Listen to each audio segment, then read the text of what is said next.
राष्ट्रीय कार्यकारिणी की बैठक होने जा रही है और संभावना जताई जा रही है कि नीतीश कुमार फिर से पलटी मार सकते हैं, इस पर क्या प्रतिक्रिया आपने? देखिए, नीतीश कुमार के राजनीतिक जीवन का ये अंतिम दौर चल रहा है, राजनीतिक पारी का ये अंतिम दौर चल रहा है।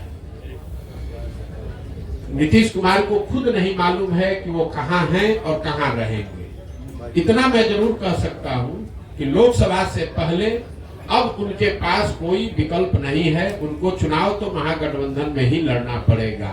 इसलिए नहीं कि वो पलटी मारना नहीं चाहते हैं, इसलिए कि अगर पलटी मारेंगे भी तो कोई लेने वाला भी तो होना चाहिए। अब आज के तारीख में उनको कोई लेने वाला भी नहीं बचा है। नीतीश कुमार राजनेता के तौर पर और जदयू दल के तौर पर अब बहुत बड़ा बोझ हो गया है। जो उसको उठाने का कोशिश करेगा वो भी उस बोझ के तहत नीचे दब के मर जाएगा। जहां तक आपने कहा राष्ट्रीय कार्यकारिणी की बात, तो नीतीश कुमार का अपना तरीका है, वो ताश के पत्तों के तरह नेताओं को अपने पार्टी में ऊपर नीचे करते रहते हैं। और यही वजह है कि 18 साल से मुख्यमंत्री रहने के बावजूद उन्होंने अपनी पार्टी में कभी कोई एस्टेब्लिश्ड ऑर्गेनाइजेशन या कोई सेकेंड लाइन लीडरशिप बनाया ही नहीं। किसी को लाते हैं, उससे काम निकाला। मान लीजिए 14 में हम पर उन्होंने दाव लगाया, हमको लेकर आए, घोषणा कर दिया कि यही हमारे उत्तराधिकारी हैं, यही आगे रहेंगे।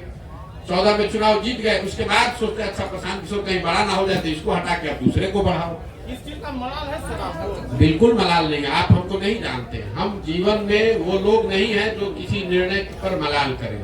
हमारे माता पिता और हमारे गुरुओं ने सिखाया है कि जीवन में जो आप काम करते हैं उसके अगर उसमें आपको कुछ गलती हो जाए तो उससे दो रास्ते आपके पास है। एक, आप अपने निर्णय और अनुभव के आधार पर सीख सकते हैं, सीख कर आगे जीवन में गलती न करें ये कर सकते हैं, या उसका मलाल कर सकते हैं। हम मलाल करने वाले लोग नहीं हैं।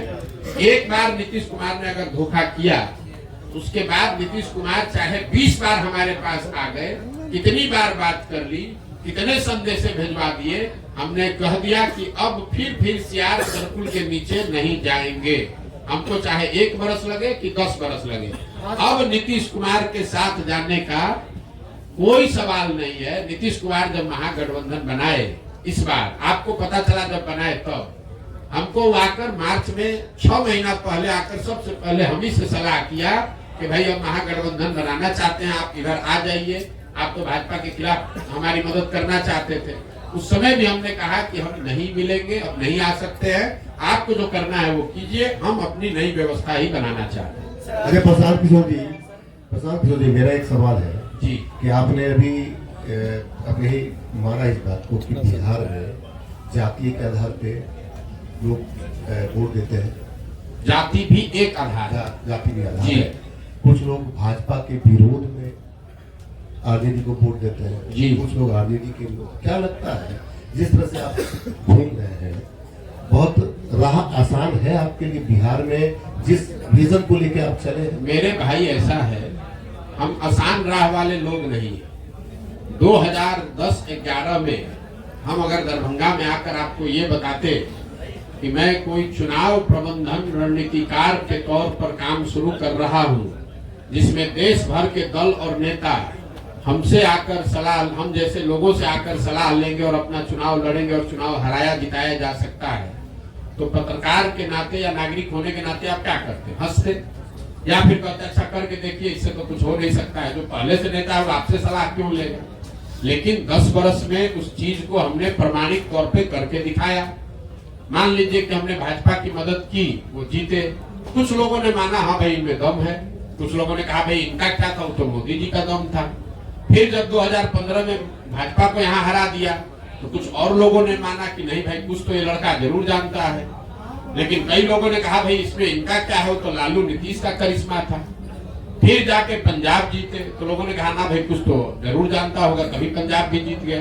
तेलंगाना जीते, आंध्रा जीते, तमिलनाडु जीते, महाराष्ट्र जीते, दिल्ली जीते, वेस्ट बंगाल जीते, तब ना लोग मान रहे हैं कि भैया इनको चुनाव लड़ाने आता है। एक दिन में तो आप माने नहीं है। तो वैसे ही अगर आज हम चल रहे हैं तो स्वाभाविक तौर पर लोगों को यही लगेगा कि बड़ा कठिन है, और कठिन है इसीलिए हमको करना है।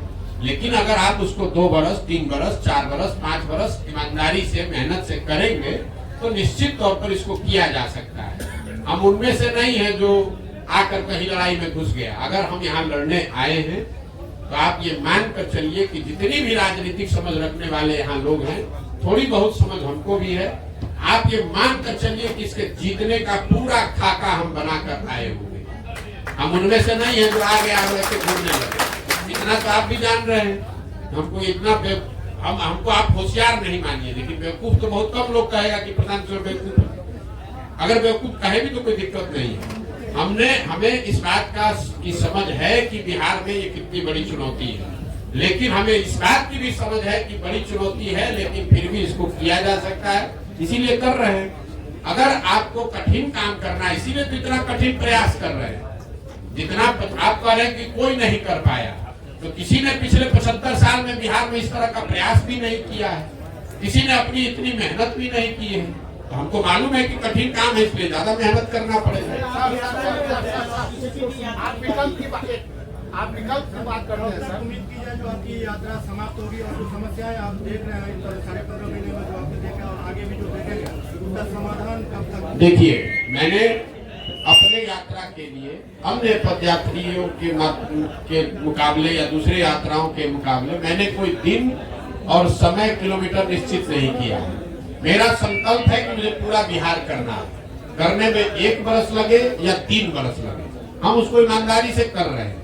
हम 15 महीना 16 महीना हो गया हम यहीं पर हैं, अभी 12 जिला किए, हमको कोई घबराहट नहीं। हम दरभंगा आए 25 दिन का कार्यक्रम बनाकर, यहाँ हमको 35 दिन लग रहा है। क्यों?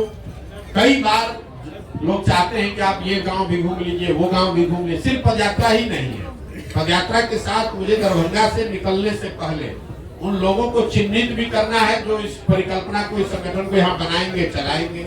हमको दरभंगा के हर पंचायत का योजना भी बनाकर निकलना है।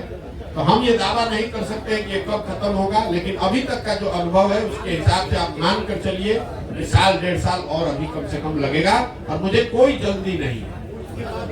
उसके नहीं समाधान तो भाई, समाधान का रास्ता तो बनाते जा रहे हैं। समाधान तो तभी होगा जब लोग अपनी समस्याओं पर वोट करेंगे। समाधान तब होगा जब सही लोग चुन कर आएंगे।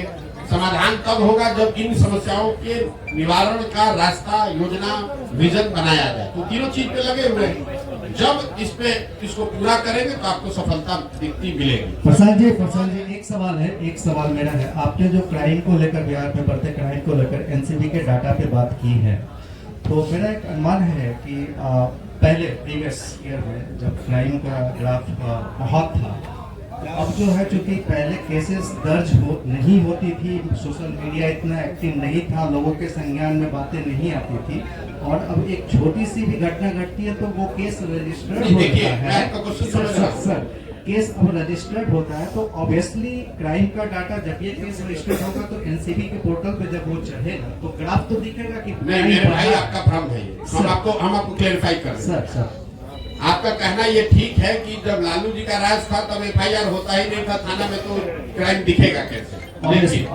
लेकिन आपने ध्यान नहीं दिया, मैंने डेटा कंपेयर किया 21 का 22 से। तो 21 में तो क्राइम रजिस्टर हो रहा था जी, तो 22 में भी क्राइम रजिस्टर हो रहा है। तो क्राइम रजिस्टर होने की वजह से ऐसा हो जाए ऐसी बात तो है नहीं। जो व्यवस्था से क्राइम रजिस्टर करने की व्यवस्था 21 में थी वही आज 22 में भी है। उसमें 24% की बढ़ोतरी हुई है। ऐसा नहीं हुआ है कि 2022 में बिहार सरकार ने क्राइम के प्रति ज्यादा सेंसिटिविटी दिखाते हुए नए थाने सेट कर दिए या एफआईआर की प्रक्रिया को आसान कर दिया, ऐसा कुछ नहीं हुआ है। प्रक्रिया जो 21 में थी वही 22 में। अगर हम 2005 से कंपेयर करें तो अब आपका बात ठीक है। हम तो 21 को 22 को 21 से कंपेयर कर रहे हैं, और उसमें क्राइम रजिस्टर करने की जो व्यवस्था है उसमें कोई आमूलचूल परिवर्तन नहीं लाया गया है। तो ये कंपेरेबल डेटा है, और 24% एफआईआर ज्यादा हुए हैं, ज्यादा कॉग्निटेबल क्राइम हुए हैं, ये डेटा दिखा रहा है। और सिर्फ दिखाने की बात नहीं है, सिर्फ आंकड़ों की बात नहीं है। हम लोग जब पैदल चल रहे हैं और आप लोग भी समाज में रहते हैं, मैंने आपको क्या कहा, पूरी बात सुनिए। जब शुरुआती महीनों में मैं चल रहा था तो लोग बताते थे कि भैया देखिए अब आजकल फिर क्राइम बढ़ेगा शायद।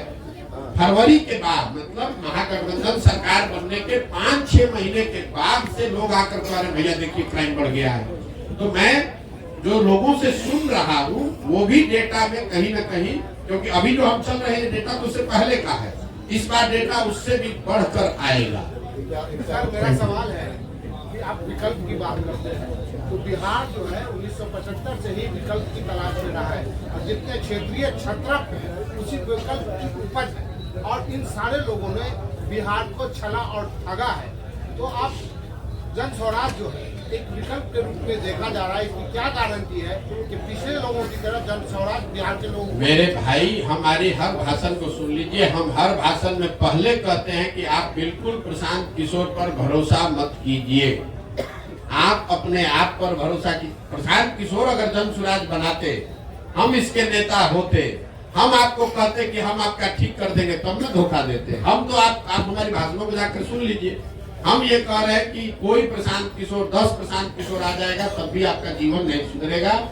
आपको अपने आप में, अपने वोटिंग बिहेवियर में सुधार करना है और दल अगर बनाना है तो सबको मिलकर बनाना होगा ताकि कोई किसी को न ठगे। अगर बिहार के 10 लाख लोग मिलकर दल बना रहे हैं तो सब लोग तो एक दिन में नहीं परिवर्तित हो जाएगा। प्रशांत किशोर तो ठग सकते हैं। आपने कहा पहले हुआ है, पहले किसने यहाँ बिहार में सबको सबसे संवाद करके मिलके इतनी बड़ी पदयात्रा करके किसने दल बनाया? यहाँ दल तो आधा मिनट में बनता है। जो दल बनाया वो कहा कि हम इसके नेता रहेंगे और हमारे बाद हमारे बेटा रहेंगे। दल तो यहाँ ऐसे ही बनता है। बिहार के लोगों से बातचीत करके कोई दल बना हो, आप हमको बता दीजिए, हम मान लेंगे कि हमारी गलती है। प्रशांत जी, मेरा दो सवाल है।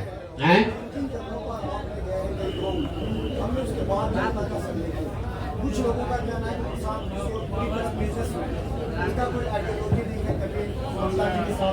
कभी ममता जी के साथ उनका होता है, तो कभी बीजेपी के साथ, फिर महागठबंधन के साथ। किसी न किसी व्यक्ति का तो एक आइडियोलॉजी होना ही चाहिए। एक बिजनेसमैन का कोई आइडियोलॉजी नहीं हो सकता। तो जनता कह रही है कि प्रशांत किशोर, पप्पू यादव, विकास वैभव और प्रशांत किशोर इस तरह एक टीम बनाकर काम कर रहे हैं जो कहीं ना कहीं महागठबंधन या फिर बीजेपी से समझौता करने की बात करेंगे। देखिए मेरे भाई, ऐसा है कि हमारा काम ही हमारी पहचान है। हम किसी मुख्यमंत्री, प्रधानमंत्री के लड़के नहीं हैं और आप क्या करते हैं हमको मालूम नहीं है, लेकिन जो बिजनेस करता है उसकी कोई आइडियोलॉजी नहीं है। ये आपकी समझ है, ये समाज की समझ नहीं है और इसमें सच्चाई भी नहीं है। मान लीजिए एक बार तो आपकी बात मान लेते हैं कि हम बिजनेस करते थे। हम बिजनेस करते थे ना, चोरी नहीं ना करते थे, किसी का लूटे नहीं ना है, कहीं भ्रष्टाचार नहीं न किए हैं। अपने दिमाग से, अपने हुनर से, अपनी मेहनत से हमने बिहार का, जहां आप जाकर मजदूरी करते हैं उन राज्यों में जाकर हमने बिहार का झंडा गाड़ा है, वहां बिहार का झंडा बुलंद किया है। आप बहुत आइडियोलॉजी वाले हैं, आप बहुत आइडियोलॉजी वाले हैं, तो आपके बच्चे जाकर वहां ठेला पर सब्जी बेच रहे हैं। हमारी आइडियोलॉजी नहीं है तो उन्हीं राज्यों में जाकर हम वहां के राजा को बनाते हैं। तो आपको तय करना है कि आपको किसके साथ रहना है और मेरी आइडियोलॉजी क्या है, इसको समाज को जांचने दीजिए। स्वाभाविक है बहुत लोगों को अच्छा नहीं लगेगा तो न लगे, उससे क्या दिक्कत है। जब देश आजाद हुआ, प्रशांत किशोर तो बहुत छोटे आदमी हैं, जब देश आजाद हुआ जिस दिन 15 अगस्त 1947 को, उस दिन भी इसी देश के हजारों ऐसे लोग होंगे जो अंग्रेजों से सैलरी लेकर उनके साथ काम कर रहे थे। उनको तो महात्मा गांधी पर भरोसा नहीं था, उनको देश की आजादी पर भरोसा नहीं था। तो ये तो समाज है। कभी 100% लोग तो आपसे, समाज में 100% लोग तो आपकी बात से सहमत नहीं होंगे। हम अपना काम कर रहे हैं, लोग सहमत हो न हो ये उनकी पीड़ा है, उनकी समझ है, हमें उसकी ज्यादा चिंता नहीं है। आप ज्यादा व्यथित न हो, हमको इतनी समझ है कि कितना लोग समझ रख रहे हैं, नहीं रख रहे हैं। अगर समझ नहीं रख रहे हैं और हर आदमी हमको गलत ही कह रहा है तो आखिर सुबह से शाम तक 2 बजे रात तक हमसे मिलने आ कौन रहा? ये भी आप पत्रकार होने के नाते आपको पूछना चाहिए। देखिए उनका ये कहना था कि जैसे अलग अलग स्टेट में आपकी अलग अलग, अरे भाई हमने 10 बरस काम किया है, हमने आपको गिनवाया, वही काम हमारी पहचान है, तभी ना आप यहाँ बैठे हुए हैं। यहाँ 15 महीना नहीं 15 साल पैदल चल के आएगा तो कोई पत्रकार आएगा सुनने? आप भी इसीलिए आए हैं कि आपको मालूम है कि ये प्रशांत किशोर है, अगर ये प्रयास कर रहा है तो यहाँ ठोक कर जाएंगे सबको, चिंता मत कीजिए।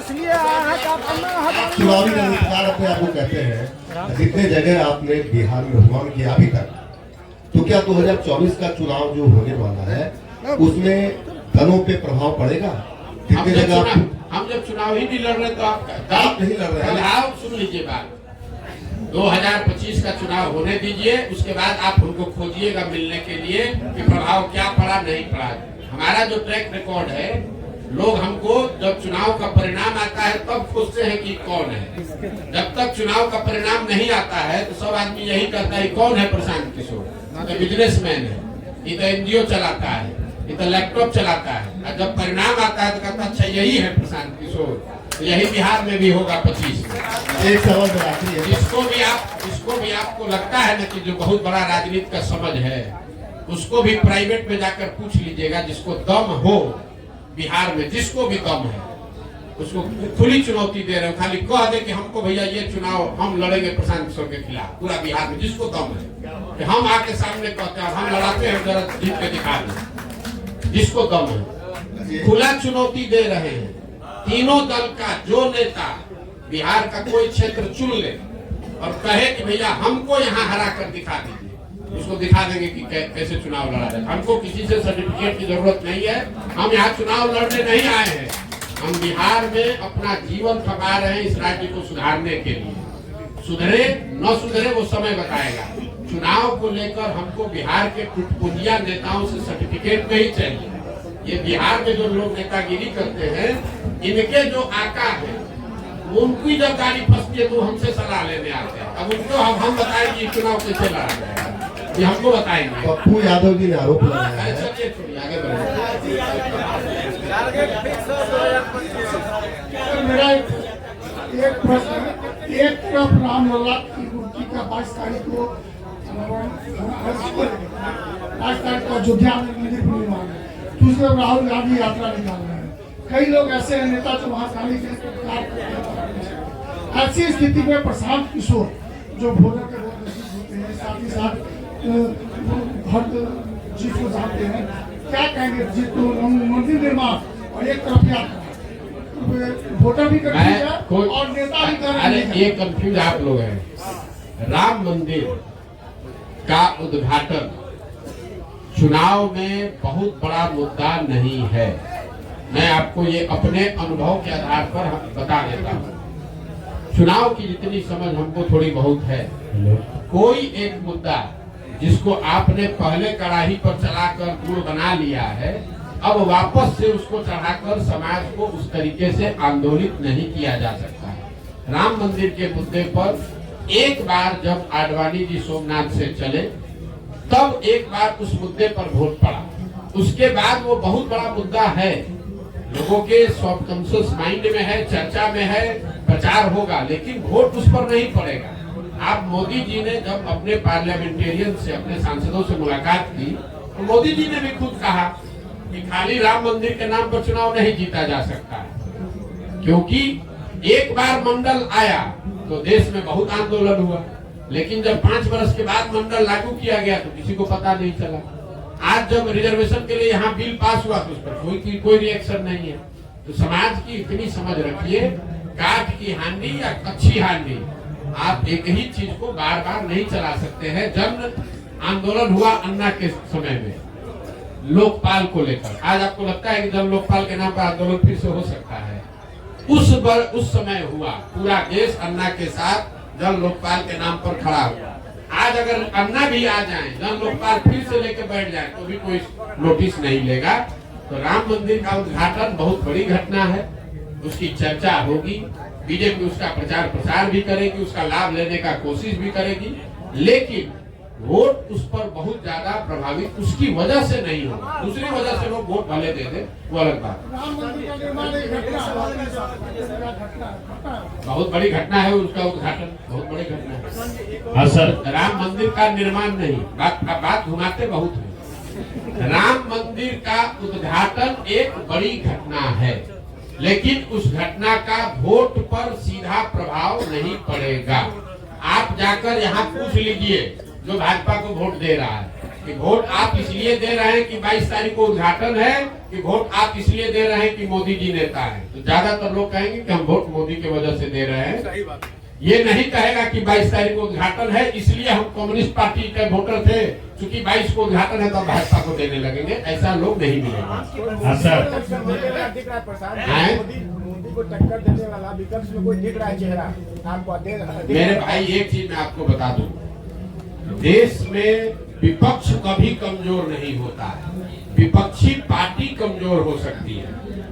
जो मोदी जी महामानव बताए जा रहे हैं, इनको कोई नहीं हरा सकता है।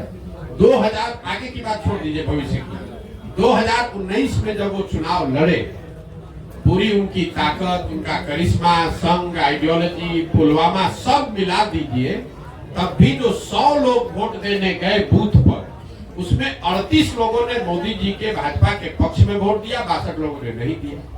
तो 62 लोग ज्यादा है कि 38 ज्यादा है? तो इस देश में विपक्ष कभी कमजोर नहीं है।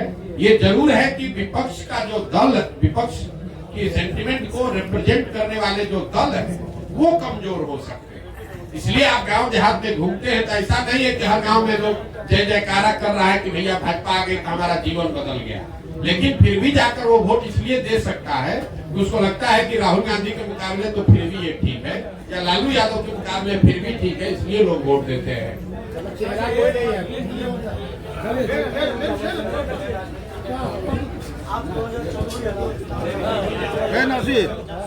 मेरा लोगो ला हम कैलकुलेशन नहीं करते, हम कैलकुलेशन वही करते हैं जहाँ काम करते हैं। हम बंगाल में काम कर रहे थे, हमने बंगाल का कैलकुलेशन बताया। नहीं, हम कुछ आइडिया वाले नेता नहीं है। हम जो बोलेंगे बिहार के नजरिए से आपको बोल देते हैं, आप इसको हेडलाइन ले लीजिए। बिहार में लोकसभा चुनाव में जदयू को, इस बात को ध्यान रखिए, अभी महागठबंधन नहीं कह रहे हैं, जदयू को 5 सीट भी नहीं आएगा, और अगर आ जाए तो हमारी गर्दन पकड़ लीजिएगा। 5 सीट भी नहीं आएगा, और लोकसभा चुनाव के बाद जदयू एज ए राजनीतिक दल का विघटन शुरू हो जाएगा। हम उन बातों पर टिप्पणी नहीं करते हैं जिसका हमको सीधा अनुभव नहीं है। बंगाल पर हमने टिप्पणी की क्योंकि बंगाल में हम काम कर रहे थे, और ठोक कर कहा कि भाजपा को 100 विधायक नहीं आएगा, 77 आया, देश भर का लोग कह रहा था 200 आएगा। तो यहाँ बिहार के नजरिए से आपको कह देते हैं जदयू को 5 सीट नहीं आएगा, 1 आए 2 आए 5 पार हो जाए तो आप हमारा गर्दन पकड़ लीजिएगा, बिहार की जनता के सामने खड़ा होकर माफी मांगिए। क्या नहीं नहीं, अरे टूट कुछ नहीं होता है। अभी नीतीश कुमार मुख्यमंत्री के कुर्सी पर है, टूट तो नीचे से अंदर पूरी हो गई है। अब चूंकि सत्ता में वो बैठे हुए हैं तो लोग उनके साथ चिपका हुआ है। लोकसभा तक इंतजार करेगा, लोकसभा का रिजल्ट आएगा, उसके बाद उस दल का विघटन शुरू हो जाएगा। क्या इससे फर्क पड़ता है कौन रहेगा कौन हटेगा?